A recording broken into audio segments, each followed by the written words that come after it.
Hello साथीहरू, म चाहिँ यहाँ लोकसेवाको तयारी गर्ने विद्यार्थी नै हो है।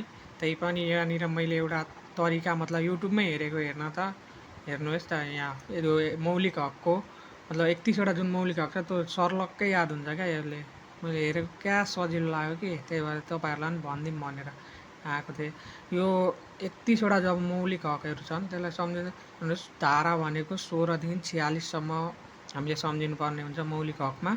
त्यसमा तपाईँहरूले धारा 16देखि 19सम्म चाहिँ यो जुन छ यो चाहिँ पुरै मतलब 4वटा सम्मानपूर्वक बाँच्न पाउने हक, स्वतन्त्रताको हक र समानताको हक, सञ्चारको हक, यी 4वटा चाहिँ यादै कन्ठे गर्नु होला। यो 4वटा चाहिँ यसको ट्रिक मतलब त्यस्तो छैन, 4वटा त याद भइ नै हाल्छ, मलाई अहिले नै याद भइसक्यो है। त्यसपछि चाहिँ यहाँनिर 20 जब 19सम्म याद भइहाल्छ त्यो 4वटा याद गरेपछि अब धारा 20देखि 29सम्म एउटा भाग हुन्छ। त्यसपछि धारा 30देखि 39सम्म मतलब 10-10वटा दुईवटा र लास्टमा जुन 40देखि 46सम्म हुन्छ त्यो एउटा जम्माजम्मी 4 खण्डमा यसलाई याद गर्न सकिन्छ। सजिलो छ, एकदम सजिलो। मलाई यहाँ 10 मिनटमा याद भइहाल्यो कि त्यही भएर तपाईँहरूलाई भनिदिउँ भनेर। यहाँनिर जब 20देखि 19सम्म चाहिँ याद गर्दाखेरि 3टा कहानी मतलब याद गर्नुपर्ने हुन्छ। यो 3टा कहानी मैले कहानी लेखिदिएको छु यहाँ राम्ररी, हजुरले पढ्न पनि सक्नुहुन्छ, म एकचोटि पढेर पनि सुनाइदिन्छु है। एउटा न्यायाधीशले अपराध पीडितलाई यातना र छुवाछुत तथा भेदभाव हुन नदिन निवारक नजरबन्द गरी उसको सम्पत्ति र धार्मिक सूचना गोपनीय राखी शोषणबाट बचाए भनेर न्यायाधीशले अपराध पीडितलाई यातना र छुवाछुतबाट बचाउन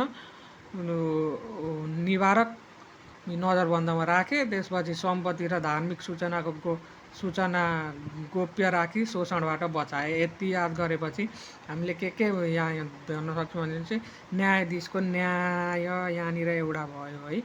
म हाइलाइटर लिएर गर्छु है। यहाँनिर न्यायाधीशको न्याय एउटा भयो होइन। त्यसपछि यहाँनिर न्याय सम्बन्धी हक भयो। त्यसपछि अपराध पीडित सम्बन्धी हक मतलब अपराध पीडितको हक यो एउटा भयो है। त्यसपछि यातना विरुद्धको हक, जस्तो नेगेटिभ आयो भने जस्तो नराम्रो कुराहरू यातना छुवाछुत भेदभाव आयो भने यिनीहरूको पछाडि विरुद्ध लाग्छ भन्ने सम्झिँदा हुन्छ, मतलब लगभग त्यस्तै छ। त्यसपछि यातना विरुद्धको हक आयो। त्यसपछि छुवाछुत र भेदभाव विरुद्धको हक आयो। एउटा छुवाछुत र भेदभाव विरुद्धको हक आयो। अनि तपाईँको अर्को भनेको चाहिँ यहाँनिर निवारक नजरबन्द विरुद्धको हक आयो एउटा है। अनि त्यसपछि अर्को आयो सम्पत्तिको हक आयो यहाँनिर एउटा। अरू आयो धार्मिक स्वतन्त्रताको हक आयो एउटा।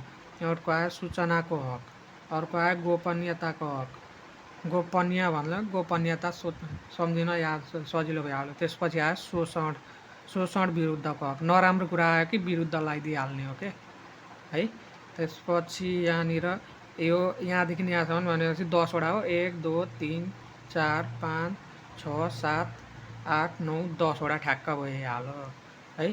त्यसपछि यहाँ हामी आयौँ अर्को 30देखि 39सम्म, यो पनि 10वटा छ ठ्याक्क। यो चाहिँ अलिकति लामो भयो, त्यही पनि यो सम्झिन एकदम सजिलो छ है, लामो भए पनि। यहाँ स्वच्छ वातावरणमा जन्मेर शिक्षाको लागि स्कुल जाँदा भाषा तथा संस्कृतिबारे थाहा पाए अरे स्कुल जाँदाखेरि। पढाइसकेर रोजगारी पाएपछि श्रम गर्दा स्वास्थ्यमा ध्यान दिन राम्रो खाद्य सामग्री यानि कि खानेकुराको व्यवस्था गरे। यहाँनिर व्यवस्था छुटेछ, गरे खानेकुराको गरे मतलब हुँदैन, यहाँ व्यवस्था लेखिदिउँ न, एउटा व्यवस्था छुटेछ, खानेकुराको व्यवस्था गरे। त्यसपछि खानेकुराको व्यवस्था गरिसक्यो। अब त्यसपछि आवासको लागि भनेको बसोबासको लागि एउटा राम्रो घर बनायो अरे एउटा राम्रो। त्यो घर बनाउन्जेल चाहिँ अनि 38 वर्षको पुगिसकेछ। अनि 38 वर्षको उमेरमा उसले आफ्नो चाहिँ मतलब मेरो महिला साथी भनेर जिएफसँग विवाह गरे। 38 वर्षको उमेरमा भनेको बिहे गर्यो अरे। त्यसपछि बालबालिका जन्माउन तर्फ लागे। 38 वर्ष भनेको चाहिँ अलिक बुढाबुढै हुन्छ नि त, त्यसपछि भटाभट बालबालिका जन्माउनु, छोराछोरी जन्माउनु पेपर लाग्यो अरे। यति भनेपछि तपाईँहरूलाई यसलाई अब कसरी सम्झिने हेर्नु है। यति सम्झिसकेपछि के आउँछ यसमा हेरौँ है त। यसमा स्वच्छ वातावरणको हक एउटा आयो, ओके। त्यसपछि जन्मेर शिक्षाको हक आयो, यहाँ एउटा शिक्षाको हक आयो। त्यसपछि आयो शिक्षाको लागि स्कुल जाँदा भाषा तथा संस्कृतिको हक आयो, भाषा तथा संस्कृति सम्बन्धी हक। त्यसपछि यहाँनिर अर्को आयो पढाइसकेर रोजगारीको हक आयो एउटा। रोजगारी पाएपछि श्रम गर्दा भने श्रमको हक पनि एउटा आइहाल्यो। त्यसपछि श्रम गर्दा स्वास्थ्यमा ध्यान दिनुपर्ने, त्यसमा स्वास्थ्य सम्बन्धी हक या स्वास्थ्यको हक आयो है।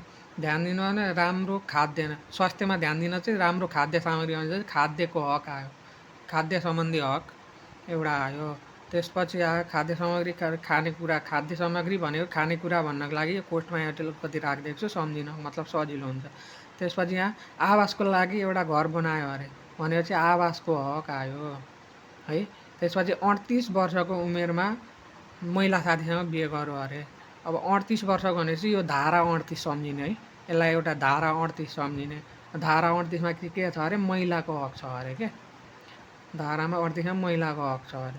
अब त्यसपछि महिलाको हक, महिलासँग बिहे गरिसकेपछि बालबालिका जन्माउनु तर लाग्यो भनेपछि बालबालिकाको हक आयो है। यसमा 10 वटा आइहाल्यो, 1 2 3 4 5 6 7 8 9 10 वटा ट्याक्कसँगले। कति सजिलो त हौ, मलाई त एकैछिन अहिले भर्खर मैले पनि हेरेँ है, कहाँ सजिलो भयो क्या, त्यही भएर भनिदिउँ भनेर आयो है। अब हेरौँ, तिमीहरू पनि हेरिहाल, सजिलो हुन्छ। त्यसपछि लास्ट यो भनेको हाम्रो 40 देखि 46सम्म आयो है। 46सम्म भनेपछि यो हामीले 7 वटा यसमा याद गर्नु पर्यो।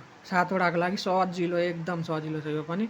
यहाँनिर के दलित ज्येष्ठ नागरिकहरू मिलेर सामाजिक न्याय र सामाजिक सुरक्षाको लागि असल उपभोक्ताको देश निकाला विरुद्ध संवैधानिक उपचारको खोजी गरे। र ज्येष्ठ नागरिकहरू मिलेर सामाजिक न्याय र सामाजिक सुरक्षाको लागि असल उपभोक्तालाई चाहिँ देश निकाला विरुद्ध, असल उपभोक्तालाई चाहिँ देश निकाला गर्थे अरे, त्यसको विरुद्धमा संवैधानिक उपचार खोजे अरे। यति सम्झियो भने भइहाल्यो। अब यसमा के आयो त भन्दाखेरि दलितको हक आयो एउटा है, अर्को ज्येष्ठ नागरिकको हक आयो, अनि ज्येष्ठ नागरिकको हक आयो। त्यसपछि अर्को आयो सामाजिक न्यायको हक आयो एउटा, अर्को आयो सामाजिक सुरक्षाको हक आयो है। अर्को असल उपभोक्ता भनेपछि उपभोक्ताको हक आयो। त्यसपछि आयो अर्को देश निकाला विरुद्धको हक, ओके, देश निकाला विरुद्धको हक आयो एउटा। त्यसपछि आयो संवैधानिक उपचारको हक। यति भयो भने त 1 2 3 4 5 6 7 वटा। यहाँ दलित र ज्येष्ठ नागरिक छ नि त, त्यही भएर मलाई एउटै यहाँ औतो भएर एउटै लाग्यो क्या। ल 7 वटा ठ्याक्क भयो। यति गरेपछि त सरासर 5 मिनटमा याद हुने रहेछ हौ, यति गरेपछि। र यो चाहिँ अब अरू पनि थाहा पायो भने म चाहिँ हालिदिन्छु यसरी नै भिडियो।